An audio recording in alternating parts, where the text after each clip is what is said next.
Nosotros no podemos dejar de alabar a Dios y pedirle a Dios y presentarle nuestras peticiones a Dios cada día delante de su trono. Pero hay una cosa que no podemos perder y es la esperanza.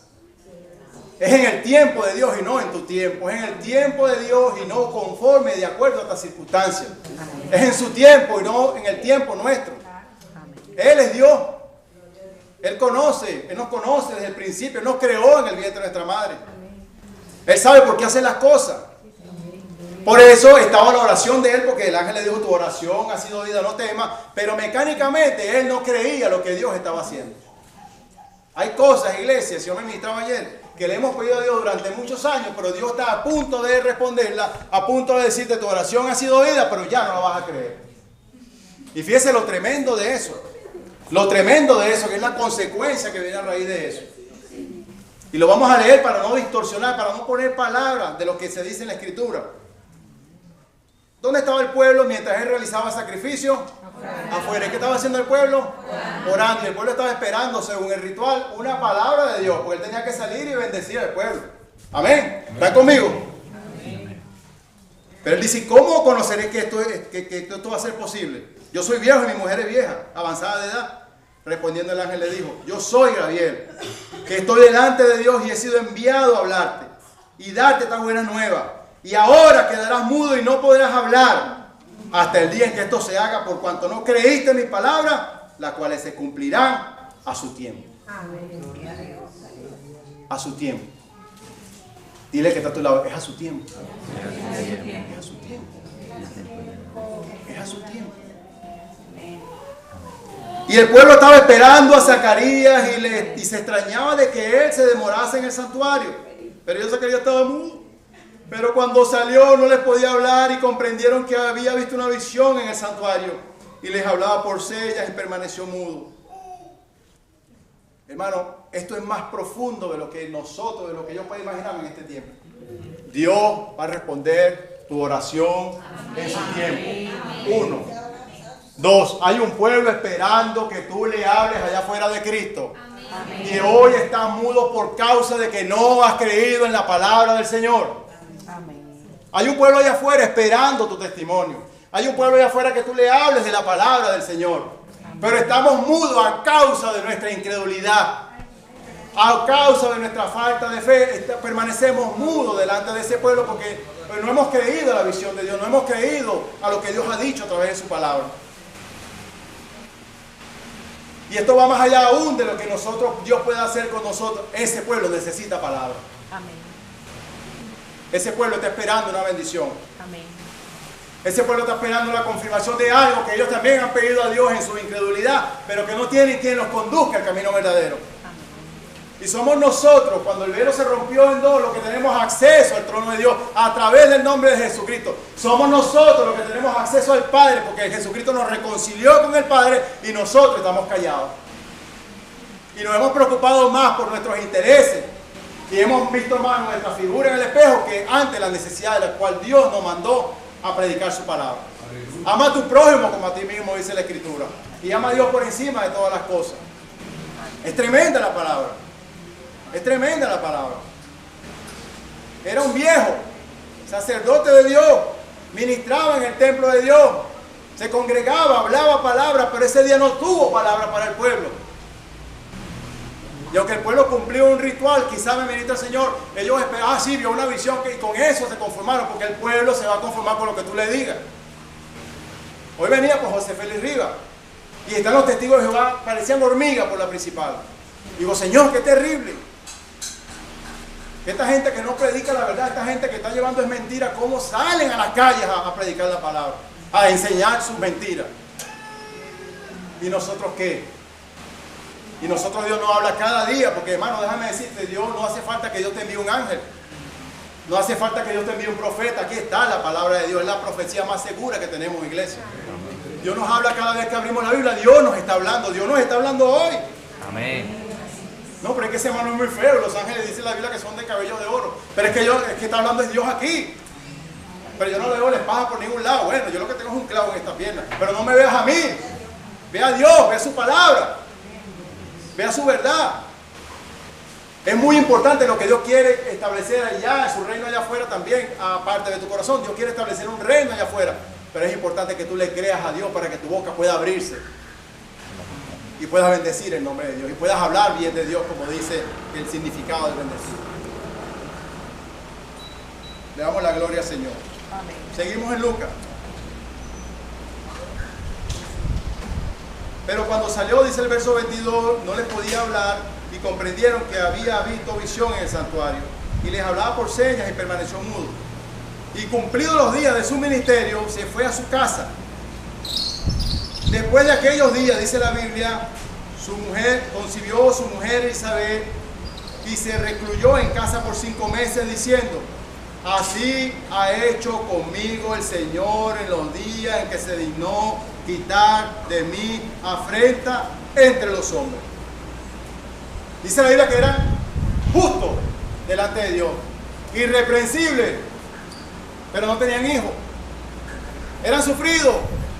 Elizabeth era una mujer sufrida. Adoraban al Señor, cantaban cantos al Señor, ministraban al Señor, pero en su intimidad sufrían. Porque algunos judíos de esa época no creían en la resurrección. Ellos no creían en eso. Y ellos veían a sus hijos como la continuación de su gen, de su apellido. Cuando mi hijo sea grande va a ser como yo. Cuando mi nieto sea grande va a ser como yo. Y ellos no tenían hijos, por cuanto sufrían. Y eso significaba, los hijos para ellos, por eso significaban que eran de bendición. Y hoy siguen siendo nuestros hijos de bendición. Pero para el que no tenía hijos, eso significaba, dice la Biblia, o enseña, una maldición. Ellos pensaban que estaban bajo una maldición porque no tenían hijos. Imagínense a Elizabeth y a Zacarías caminando por la calle. Ay, mi amor. Y el niño ahí corriendo las palomas en la plaza. Vente, hijo. Abuelo, no sé qué. Eso los hería a ellos. ¿Cuántas veces no le habían pedido al Señor? Señor, danos un hijo. Señor, danos un hijo. Señor, tengo 30. Señor, tengo 40. Señor, tengo 50. ¿Cuándo, Señor? ¿Cuándo, Señor? Es en el tiempo de Dios. Amén. Tu oración ha sido vida. Amén. Dios no escucha como nosotros. Dios oye, Dios presta atención. Dice la Biblia que los ojos de Jehová están sobre los justos y atentos sus oídos al clamor de ellos. Es al clamor que está atento Jehová. Dios no está atento a la crítica. Dios no está atento a las circunstancias que vemos nosotros a diario. Dios no está atento si tenemos hijos o no. Dios conoce tu corazón. Aún no está la palabra en nuestra boca. Dice la Biblia, ya Dios la conoce. Igual sigo gritando. Aún no está la palabra en nuestra boca y ya Dios la conoce.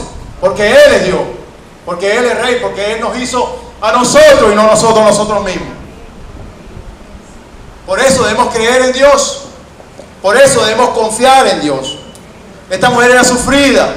Sufrida, no tenía hijos. Quizás el hombre no tiene esa cuestión, pero la mujer sí. Y eso lo vemos quizás en este tiempo también. Entonces vemos la otra contraparte, mujeres que tienen 4 y 5 y 6, parecen unos acures. A lo mejor no los cuidan. Pero no hay nada que se escape de las manos de Dios. Dios te dice esta mañana, no temas, tu oración ha sido oída. Amén. El Señor me hacía sentir ayer que a alguien Dios le iba a hablar hoy. Amén. Que a alguien Dios le iba a ministrar en este día. Hay oraciones que has pedido delante de Dios por muchos años. Y Dios te dice, es en mi tiempo, pero mi tiempo está cerca. Amén. Y Dios te está dando esta primicia para que sepa que en los próximos días, cuando Dios te hable, le creas a Dios. Le creas a Dios. Le creas a Dios. Es a Dios que tienes que creer. No mires para atrás, no mires, ¿y ahora cómo hacemos? No, pero era mejor antes, que teníamos el mejor trabajo. No, pero ¿y ahora Venezuela cómo está en este tiempo? ¿Por qué en este tiempo? Porque Dios es el dueño del tiempo. Amén. Porque Dios es el dueño de la tierra y su plenitud. Amén. El mundo y los que en él habitan. Amén. En el mismo capítulo hay una enseñanza poderosa, y esto le ocurre a María, la madre de Jesús. Ahí continuando el verso 26, fíjense el contraste de esta historia, de la historia de Zacarías. Dice, al 6º mes, el ángel Gabriel fue enviado por Dios a una ciudad de Galilea. Estamos hablando de bendecir, el significado de hablar bien de una persona, bendecir. Lo importante de bendecir.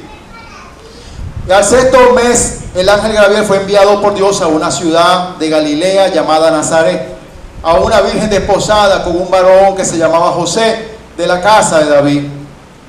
Y el nombre de la virgen era María. Y entrando el ángel en donde ella estaba, dijo, salve muy favorecida, el Señor es contigo. Bendita tú entre las mujeres. Mas ella, cuando lo vio, se turbó por sus palabras y pensaba qué salutación sería esta. Entonces el ángel le dijo: María, no temas, porque has hallado gracia delante de Dios. Y ahora concebirás en tu vientre y darás a luz un hijo y llamarás su nombre Jesús. Este será grande y será llamado el Hijo del Altísimo, y el Señor Dios le dará el trono de David su padre, y reinará en la casa de Jacob para siempre, y su reino no tendrá fin. Entonces María dijo al ángel: ¿cómo será esto? Fíjense, la pregunta de María fue totalmente diferente a la de Zacarías. Ella pensó en que era una virgen, en que no había conocido varón, pero le estaba creyendo a la promesa. Ella le estaba pidiendo: ¿y cómo será esto?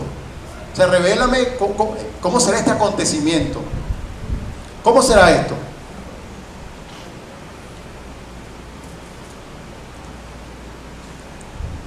Pues no conozco varón. Y respondiendo el ángel le dijo: el Espíritu Santo vendrá sobre ti. Le explicó el acontecimiento. Y el poder del Altísimo te cubrirá con su sombra, por lo cual también el santo ser que nacerá será llamado Hijo de Dios. Y aquí tu parienta Elizabeth, ella también ha concebido hijo en su vejez, y este es el sexto mes para ella, la que llamaban estéril, porque nada es imposible para Dios. Entonces María dijo: he aquí la sierva del Señor, hágase conmigo conforme a tu palabra. Y el ángel se fue de su presencia. Wow, qué tremendo. En un mismo capítulo, dos contextos totalmente diferentes. Dos maneras de creerle al Señor de manera eficaz, con la fe, y una manera de creerle a Dios, pero de forma mecánica. Digo mecánica porque lo explicaban nuestras oraciones cuando estamos orando por cosas que tenemos años pidiéndoselas al Señor, pero en nuestro espíritu sabemos que cuando Dios nos lo dé no lo vamos a creer, porque nuestra oración no ha sido conforme a la voluntad de Dios, porque nuestra oración no ha sido conforme a los principios de Dios, porque quizás lo estamos haciendo de manera robótica, pudiéramos decir. Resulta que Dios está vivo las 24 horas del día. Dios es omnisciente, dice la palabra, es omnipresente. Él está en todo lugar, o sea que nuestro espíritu debe estar clamando a Él en todo tiempo, en todo momento. Él conoce la necesidad, Él conoce nuestros corazones, Él sabe en qué tiempo va a darnos aquella petición que le hemos hecho. Pero quiero recalcar esta mañana, iglesia, que nuestra misión es volver al hombre al corazón de Dios, al diseño original de Dios. De eso es lo que vamos a hablar el próximo domingo. Hago esta breve introducción del bendecir porque es importante que entendamos por qué Dios depositó en nosotros la fe, por qué Dios depositó en nosotros la confianza de creer en Él por encima de cualquier circunstancia, por qué Dios nos hace entender que no es en el tiempo nuestro ni conforme a lo que los hombres dicen, sino lo que dice su palabra. Por eso es bueno que entendamos esta introducción. Melquisedec, no hay genealogía de él, no hay explicación de padre, de madre, no hay un origen de Melquisedec. Pero dice la Biblia que lo acontecido en el pasado es sombra de lo presente, sombra de lo que iba a acontecer en el presente. Toda la Biblia en el Antiguo Testamento apuntaba a Cristo, apuntaba al Hijo de Dios, apuntaba al sacrificio perfecto y santo que un día iba a ocurrir. Ya Cristo pagó por tu pecado y por el mío. Ya Cristo derramó su sangre en la cruz del Calvario para perdón de nuestro pecado y para reconciliarnos con Dios. Pero tenemos una tarea. La Biblia dice que somos sacerdotes de Dios. Somos real sacerdocio. Somos pueblo adquirido por Dios, lo dice en el libro de Pedro, capítulo 2, verso 9, primera de Pedro. Somos ministradores del sacerdocio de Dios y debemos tomar muy en serio nuestro trabajo. Zacarías pasó todo la barriga de Elizabeth mudo, no pudo hablar más. Y cuando ya estaba a punto de dar a luz, Elizabeth, dice la Biblia, en el verso 57 del capítulo 1, ya para finalizar, cuando a Elizabeth se le cumplió el tiempo de su alumbramiento, dio a luz un hijo. Y cuando oyeron los vecinos y los parientes que Dios había engrandecido para con ella su misericordia, se regocijaron con ella. Aconteció que al 8º día vinieron para circuncidar al niño y le llamaban con el nombre de su padre, Zacarías, porque esa era la costumbre. Pero respondiendo su madre, ya que Zacarías no podía hablar, dijo: no, se llamará Juan. Le dijeron: ¿por qué? No hay nadie en tu parentela que se llame con ese nombre. Entonces preguntaron por señas al padre cómo le quería llamar. Y pidiendo una tablilla escribió diciendo: Juan es su nombre. Y todos se maravillaron. Y con esto voy a finalizar con cuál fue el versículo que empecé. Al momento fue abierta su boca y suelta su lengua, y habló bendiciendo a Dios. Y al momento fue abierta su boca y suelta su lengua. Dios ha oído tu oración. Amén. Él ha escuchado tu oración. Quizás hoy tengamos, por voluntad de Dios, cosas que no podamos expresar, pero es porque quizás no le hemos creído a Dios. Quizás no hemos presentado a Dios en nuestro trabajo. Quizás no hemos presentado a Dios en nuestra comunidad. Quizás no hemos presentado a Dios a nuestros amigos y no nos conocen como cristianos, sino que nos conocen como uno más. Y nosotros debemos estar alerta a lo que Dios quiere hacer en este tiempo. Hay una sed de palabra, hay una sed de justicia. Este hombre, Melquisedec, su nombre significa rey de justicia. Y nosotros tenemos un rey que nos hizo justo delante de Dios, que es al Cristo de la gloria, el que resucitó al tercer día, está sentado a la diestra del Padre. No es cualquier cosa que se nos ha confiado, es su palabra, pero debemos entender, iglesia, que es en su tiempo, es en el tiempo de Dios, no es en el tiempo tuyo ni en el tiempo mío, es en el tiempo de Dios que Dios va a cumplir su promesa. Amén. Yo vengo a decirte de parte de Dios que Dios presta atención a tu oración. Él sabe lo que le vienes pidiendo desde hace muchos años. Él está atento a tu oración y a la mía, pero Él ha determinado un tiempo. Y ese tiempo Dios quiere que lo aproveches para buscar de Él, para tener comunión con Él, para tener relación íntima con Él, porque eso se ha perdido. Porque por causa de los tiempos, de los hombres, de las falsas profecías que Dios mismo permitió dentro de la iglesia, eso se ha perdido. Nosotros debemos ser sabios y entendedores de la palabra. Dios le dijo al pueblo de Israel en Deuteronomio capítulo 13 que enviaría falsos profetas para probar su corazón. Y que lo llevaría al desierto para que entendieran que había sido Él que los había afligido, dice Deuteronomio capítulo 8. Te afligí en el desierto, te hice tener hambre. Dejemos de estarle echando la culpa al gobierno, iglesia. Oremos por el gobierno, oremos por las autoridades, oremos por los cuerpos policiales, oremos por las fuerzas armadas, oremos por nuestra frontera. Ese es el trabajo que Dios nos delegó a la iglesia. Oremos por nuestros hermanos, los unos a los otros, porque ahorita se está cumpliendo, la iglesia se está dividiendo de nuevo. La iglesia está dividida. Unos dicen una cosa y otros dicen otra.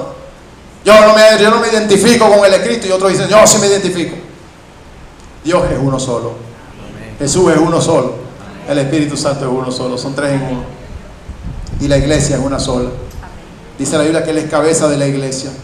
Y todos los demás somos miembros de la iglesia. Somos el cuerpo de Cristo.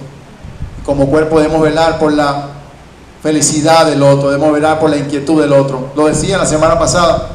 Yo no necesito que Dios me bendiga a mí para yo decirle: gracias, Señor, por mi bendición. Si yo veo que Dios te está bendiciendo a ti, Dios me está bendiciendo a mí, porque Dios está bendiciendo a un miembro de su cuerpo. Amén. ¿Se entiende? Si yo me corto una uña y me la corto mal, todo mi cuerpo se duele porque me corté la uña mal, y cada vez que camino y cuando me roza el zapato ahí, eso duele. Así también debemos dolernos de la necesidad de nuestros hermanos. Así debemos también orar los unos por los otros. Hermanos, dejar el temor y comenzar a orar por nuestros hermanos. No solo oran en la iglesia los que ministran la palabra de Dios, Dios ha ordenado que así sea. Pero si tú tienes en tu inquietud en tu corazón orar por tu hermano, tú le pones la mano y en el nombre de Jesús oras por él, lo que Dios ponga en tu corazón. Yo quiero inquietarte, yo quiero motivarte a que tu oración se mantenga viva en el Espíritu, a que tú le creas a Dios por encima de cualquier cosa. Que tú vayas por la calle, no es necesario que abras tu boca, tú vas adorando al Señor por la calle. Gracias, Señor, alabado sea el nombre de Jesús. Gracias, Señor, mira esta situación, Padre, ten misericordia. Padre, mira los hospitales, Señor. Mira, Señor, cómo está la gente, mira esta persona recogiendo la basura. Es la oración a Dios, es la intercesión a Dios. Somos intercedores delante de Dios. Ese es el trabajo que tenemos. Recuerda, iglesia, como Zacarías, hay un pueblo afuera esperando palabra.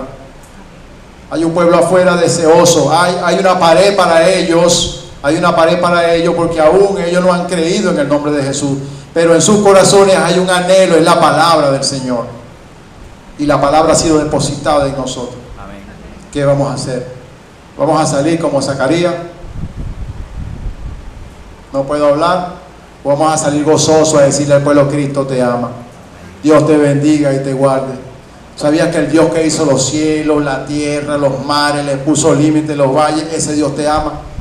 ¿Sabías que el Dios que diseñó el matrimonio, el Dios que nos hizo, que hizo el Génesis, que creó la tierra y su extensión, ese Dios te ama? ¿Sabías que ese Dios te puede sanar ahorita, en este instante? Puede sanar tu corazón, puede sanar tu enfermedad. ¿Por qué no da miedo hacer eso? Es usted que lo va a sanar. Amén, es Dios. Esperaba el pueblo una respuesta de Zacarías, de hombre. Esperaba el pueblo una respuesta de Dios. Dios está anhelando una respuesta de Dios. Cuando vamos al hospital, los enfermos anhelan en la sanidad de Dios, no de los hombres. Dios nos bendice cuando somos obedientes a su palabra y recibimos bendición. Cuando le predicamos a su palabra de Dios a otra persona, Dios nos bendice porque hemos sido obedientes a su palabra. Y Dios hace lo demás en su tiempo. Dejemos ya de mirar como miran algunos a esta nación. Comenzamos a bendecir esta nación. No seamos uno más de esos escarnecedores que están por allí. No seamos uno más de aquellos que en vez de hablar de Cristo están hablando de una moneda, de una crisis. Seamos portavoces de vida. Seamos portavoces de paz, de justicia. Seamos portavoces del Evangelio de Cristo. Con esto quiero terminar. ¿Sabía usted? Y a mí me contritó eso. Un hermano predicaba Terry Thompson de Houston, allá en Palonero el jueves, decía: ¿sabía usted que los discípulos de Cristo no murieron por creer en Él? Los discípulos de Cristo murieron porque entendieron que el mismo poder que había resucitado al Señor de los muertos estaba en ellos. Me voy a explicar mejor. Cuando Cristo vuelve y está con ellos esos 40 días, aún ellos no entendieron muchas cosas que ya Él les había predicado 3 años antes, sino que el Señor tuvo que recordárselas esos 40 días. Pero ahí aproximadamente habían 500 personas cuando Él ascendió a los cielos. Pero allá en el libro de Hechos, capítulo 1, dice que solo 120 estaban ahí reunidos cuando vino el día de Pentecostés y descendió el Espíritu Santo. Se levantó el apóstol Pablo y lleno del Espíritu Santo dio aquel mensaje del cual trajo un arrepentimiento a 3,000 personas. Pedro. Y luego un segundo mensaje de Pedro el apóstol y trajo un arrepentimiento de 5,000 personas. El Espíritu Santo estaba sobre él. Ese espíritu que había resucitado al Señor de los muertos estaba sobre él. El espíritu del poder de la resurrección estaba sobre él. No es cualquier cosa, iglesia. El Espíritu Santo de Dios está en ti, iglesia. El mismo Espíritu que levantó al Señor de los muertos está en ti, está en mí. Ese Espíritu Santo, para Él no hay nada imposible. Era la fe de los apóstoles. Por eso decían: no me crucifique como mi Señor. No soy digno de morir como mi Señor. Porque ellos entendieron. El apóstol Esteban, el diácono Esteban entendió que no era, aleluya, que no era lo que los hombres decían. Era que la voluntad de Dios se hacía presente en él. Por eso lo apedrearon. Por eso él miró que el cielo se abrió y vio a Dios y vio a Jesús sentado a su diestra y dijo: Padre, perdónalo porque no sabe lo que hace. Esa es la fe del creyente. Esa es la fe de cada uno de nosotros. Esa es la intención de Dios en nosotros. Que el Espíritu Santo, que la palabra nos contriste cada día. Que no sea un evangelio de palabra. Que no sea una oración mecánica. Sino que sea una oración en el Espíritu. Un ceder en el Espíritu. Una entrega en el Espíritu. Porque eso es lo que le agrada a Dios. Porque solo así podemos ver desde la perspectiva que Dios ve. Dejemos de ver las cosas de acuerdo a nuestra perspectiva. Nunca vamos a entender la palabra. Nunca vamos a entender la palabra de acuerdo a mi perspectiva. No la voy a entender porque fue el Espíritu Santo de Dios quien instruyó a estos hombres, que le dio sabiduría a estos hombres para entender esta palabra, para escribirla. Hay un misterio en la palabra. Es el Espíritu que lo revela. No es sabiduría de hombre. Se acabaron los rituales, no es sabiduría de hombre. Hay un solo camino a Dios y es a través de Jesús. Y es a través de Jesús. Y es a través de Jesús. Hay un solo camino al Padre y es a través de Jesucristo.